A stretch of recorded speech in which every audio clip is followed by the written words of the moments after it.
There was one day last month where everything just clicked. You woke up early without an alarm. Your thoughts were clear. You solved a problem in 10 minutes that had taken you 3 days before.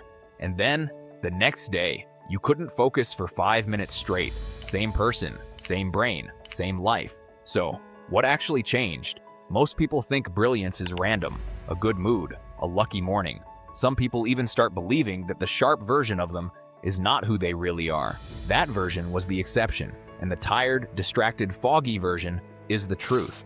But that belief is quietly destroying your confidence because you're measuring yourself against a version of you that you don't understand yet.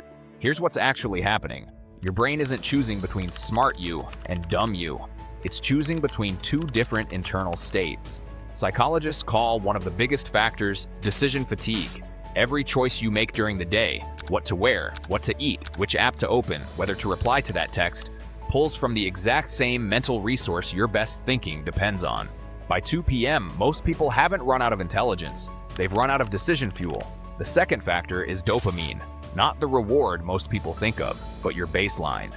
Every time you check your phone for no reason, your brain gets a small, cheap hit, and your brain adjusts. It starts expecting cheap hits constantly.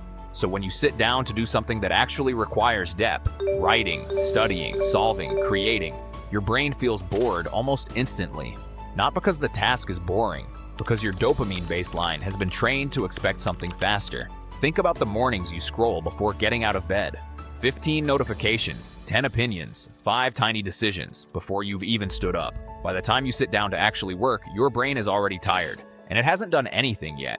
Now compare that to the one day you woke up, didn't touch your phone, made one simple decision, get up, and everything after that felt easier. That wasn't luck. That was a brain with fuel left in the tank.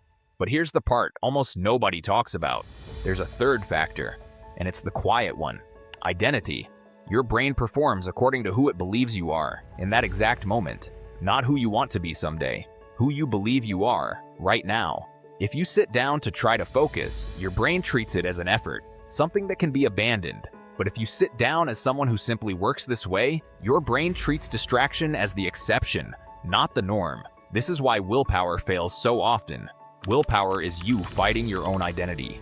Brilliance isn't willpower, it's alignment. So ask yourself honestly, on your best days, what were you actually doing differently? Chances are, it wasn't more effort, it was fewer decisions, less noise, a calmer starting point. You weren't a different person, you were a version of you, with less friction.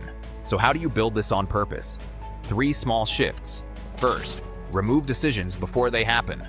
Decide the night before what you'll wear, what you'll work on first, what you won't check until noon.